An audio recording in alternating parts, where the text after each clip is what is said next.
આજે તો સવારમાં જ મેં રસોઈ બનાવવાનું કામ સ્ટાર્ટ કરી દીધું ને અત્યારે જો બનાવી રહી છું પરોઠા. અત્યારે લગભગ 11 કે 11:30નો ટાઈમ છે અને હું અત્યારે સરસ મજાના પરોઠા બનાવી રહી છું.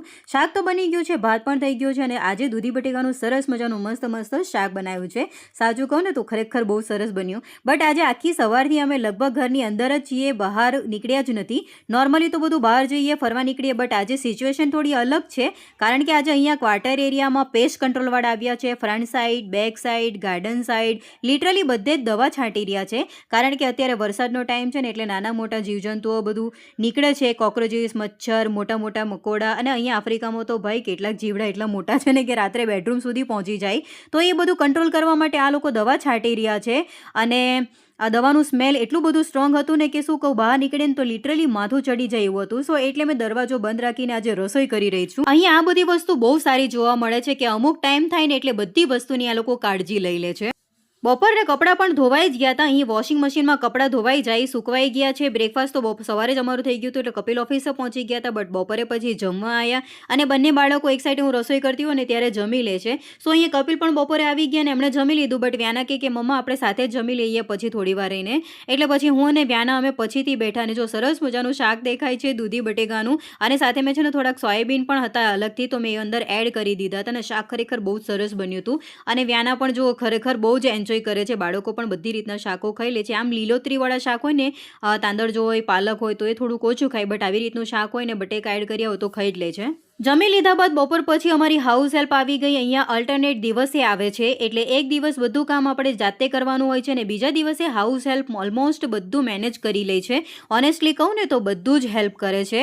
અને જો વાસણો કરી જાય, કિચન એરિયા ક્લીન કરી દે, પોતું કચરો બધું, કપડાં મશીનમાં ધોઈ આપે, બેડની ચાદર ચેન્જ કરી દે, પિલ્લો કવર ચેન્જ કરી દે, ઇવન વોશરૂમના ટાવેલ પણ ચેન્જ કરી નાખે.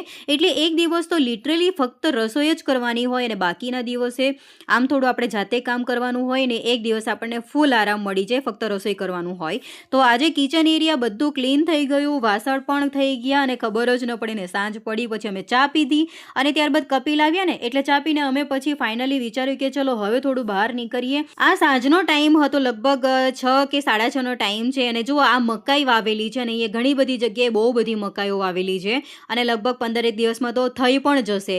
પછી અમે આગળ વધ્યા અને કોફીવાળા ગાર્ડન સાઈડ અમે નીકળી ગયા કારણ કે મારે થોડી રોઝ મેરી જોઈતી હતી. લાસ્ટ વિડીયોમાં લગભગ મેં લાસ્ટ ટાઈમ તમને બતાવ્યું જ હતું અને અહીંયા છે ને કોફીનું મોટું ગાર્ડન છે, લિટરલી આંખોને શાંતિ મળે ને એવો વ્યૂ હતો. પછી અહીંયા એક નાનું વોટરફોલ જેવું પાણી વહેતું હતું, થોડું ઊભા રહીને એન્જોય કર્યું અને પછી બાળકો સાથે મજા પડી અને અમે આગળ વધ્યા. અને એવરીવેર કોફીના પ્લાન્ટ્સ, પપૈયા, ગ્રીનરી અને કોફી પાકી પણ ગઈ લાગે છે, એકદમ લાલ મજાની થઈ ગઈ છે. આમ તો ઘણા બધા વિડીયોમાં કોફી જોઈ જ છે, ઘણા બધાએ મારા વિડીયોઝમાં, પણ જેણે ના જોઈ હોય ને તો એમના માટે આ વિડીયોઝ છે અને ખરેખર એન્જોય કરજો. બટ જો લીલી કોફી અને લીલી કોફીમાંથી લાલ કોફી થાય છે અને પછી આ તોડીને આ લોકો કેવી રીતે સૂકવે છે ને એ મેં લાસ્ટ વિડીયોમાં તમને બતાવ્યું છે. સો એટલી બધી કોફી ને બહુ જ બધી, જ્યાં હોય ત્યાં કોફી જ કોફી હતી. અને ત્યારબાદ પછી અમે થોડું આગળ વધ્યા. ચાલતા અમે પણ થોડી કોફીઓ તોડી હાથમાં ને જોઈ કે કેવી નીકળે છે. બટ જો કેટલી મોટી દેખાય છે નહીં, આ પેલા નાના ફ્રૂટ આવે છે ને એના જેવી લાગે છે. અને ફાઇનલી પછી અમે પહોંચી ગયા આગળ ગાર્ડનમાં અને રોઝમેરી મને મળી જ ગઈ. અને ખરેખર રોઝમેરી મારે તોડવાનું રીઝન શું હતું એ તમને, બહુ ઘણા સમયથી હું અહીંયા આવીને ત્યારથી લગભગ મને હેરફોલ એટલું બધું વધી ગયું હતું ને કે શું કહું, કદાચ અહીંનું વેધર મને ન ફાવ્યું હોય કે પાણી ન ફાવ્યું હોય કે ફૂડ પ્રોબ્લેમ હોય, કશું ખબર ના પડી.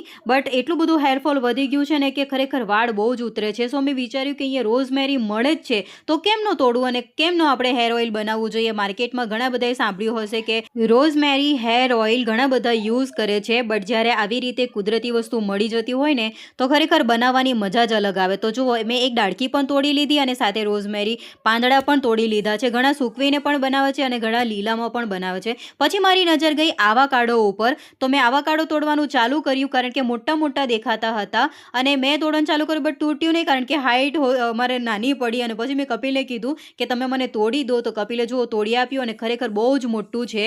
આમ આપણે અમારા ગાર્ડન સાઇડ એરિયામાં છે ને નાના આવાકાડો આવ્યો છે, પણ આ બહુ મોટું હતું તો મેં એક લઈ લીધું. મેં કીધું સેન્ડવિચ ખાવા કામ આવશે. ત્યારબાદ મારી નજર ફરી પાછા તાંદળ જા પર, અને તાંદળ જો ખરેખર એટલો ફ્રેશ લાગતો હતો ને કે ખરેખર મારું મને કહે છે ને કે હું તોડી જ લઉં, કારણ કે આવી લીલોતરી ક્યાંય જોવા મળતી ના હોય ને. જ્યાં ફ્રેશ શાકભાજી મળતા હોય ને તો ખરેખર હું કહું તોડી લેવા જોઈએ. ઘરનું શાક મળે ને તો એની વાત જ અલગ હોય છે. સો હવે આજે ટાઈમ છે ને લગભગ 7 વાગ્યા છે ને પછી થોડી વારમાં અંધારું થઈ જશે, એટલે હું વિડીયો પછી લીધો જ નહીં આગળ, અને સીધું પછી આ તાંદળ જો તો ઘણો બધો તોડ્યો અને ઘરે આવી ગઈ. હવે હું તમને બતાવું કે હું શું લઈને આવી છું. તો ઘણો બધો મેં પુદીનો લઈ લીધો, સાથે કોબી લઈ લીધી, અને લાલ કલરના રેડિશ એટલે કે મૂળા પણ લઈ લીધા, અને ભાજીની સાથે જ મેં તોડ્યા. અને સાથે જુઓ તાંદળ જો પણ ઘણો બધો લઈ આવી, જ્યારે એક ટાઈમનું શાક આપણે થઈ જાય ને એટલો બધો. અને સાથે આવાકાડો પણ હતો, અને થોડા રીંગણ પણ હતા, સાથે રોઝમેરી તો તમે એમને મેં બતાવી જ. તો એ રોઝમેરી આપણે લગભગ આવતીકાલે ઓઇલ બનાવીશું, તો સરસ મજાનું પેલું કહે ને કે મસાજ ઓઇલ બનીને તૈયાર થઈ જશે. અને હવે ઓનેસ્ટલી કહું ને તો અઠવાડિયું શાકભાજી ખરીદવાની ઝંઝટ જ નથી, બિલકુલ ટેન્શન નહીં, ફ્રેશ બધું મળી ગયું. અને બસ હવે અમારો આજનો દિવસ એવો ગયો મિત્રો કે આફ્ટરનૂનમાં ફેમિલી ટાઈમ અને ઇવનિંગમાં ફ્રેશ શાકભાજી હન્ટિંગ. બસ હવે આ સરસ મજાનો તાંદળ જો લીલો દેખાય છે ને, અને હવે આવતીકાલે આપણે એને સરસ મજાનું શાક બનાવીને ખાઈશું. અને ખરેખર મને બહુ જ મજા આવી. અને જો કેટલા પિંક કલરના મૂળા દેખાય છે, અને ઘણા બધા ખાય છે કે નહીં કે હું તો ફર્સ્ટ ટાઈમ જ ખાઈશ, બટ બહુ ઇન્ટરેસ્ટિંગ વસ્તુ લાગી બધી. આગળ પણ તમે વિડીયોમાં જોયું કે હું રીંગણો તોડીને લાવી હતી, બટ અત્યાર સુધી શાકભાજી ચાલતા હતા ને એટલે મેં મૂકી રાખ્યા છે. હવે બધા આ શાકભાજી યુઝ કરવાના સ્ટાર્ટ થઈ જશે. લાસ્ટ ટાઈમ જે રીંગણ લાવ્યા હતા ને એને ભરેલા રીંગણ બનાવશું, ને આ રીંગણ છે ને જે લઈને આવી છું જોડે, એને આપણે કાતરી કરીને ખાઈશું. મને રીંગણ ની કાતરી કરીને ખાવાની બહુ જ ગમે છે.